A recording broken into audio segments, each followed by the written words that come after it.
Hi, everybody. This is Senator Chuck Schumer. And while I can't be with you in person on this great Labor Day and at the parade next year, God willing, we all will be. As many of you know, I grew up in a union household, and the labor movement is in my blood. I know how important unions are to protecting the rights and dignities of the members, and I learned it firsthand.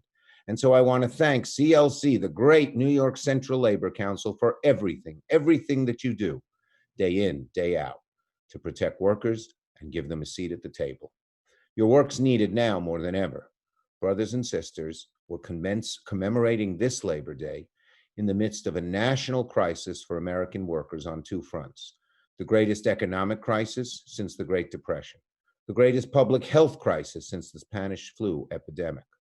These historic challenges require big, bold, visionary action from the federal government. Over 4 months ago, the House of Representatives passed the HEROES Act, which I wrote together with Speaker Pelosi, to honor the sacrifices of our healthcare heroes and essential workers. A $3.4 trillion investment in state and local government, in our schools, in public transportation, unemployment insurance, rental and housing assistance, in our post office, in our healthcare system, our small businesses. Money to help with pensions so that workers who put money into those pensions for years get remembered. Money for COBRA so you can still get health insurance. And money for OSHA so that when employers try to hurt people during this COVID crisis, they can't succeed. But since that time, Senate Democrats have waited and waited and waited for Leader McConnell and the Trump administration to at least start debating this bill.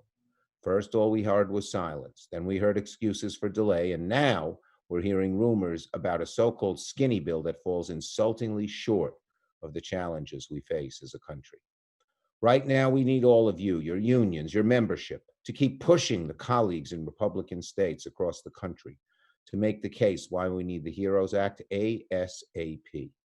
Brothers and sisters, the challenges we face right now may feel insurmountable, but America always rises to the challenge.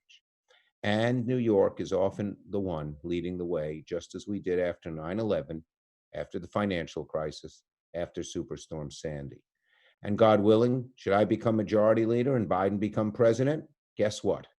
We will enact a whole bunch of reforms that make it a lot easier to protect unions who are now members of unions and to increase the number of union membership in America. So let this Labor Day be a call to action as we head into the months of 2020 for what we have to do to fight the COVID crisis and what we have to do to make America a more unionized and pro-labor country. With the solidarity and power of working people on our side, there's nothing we can't achieve.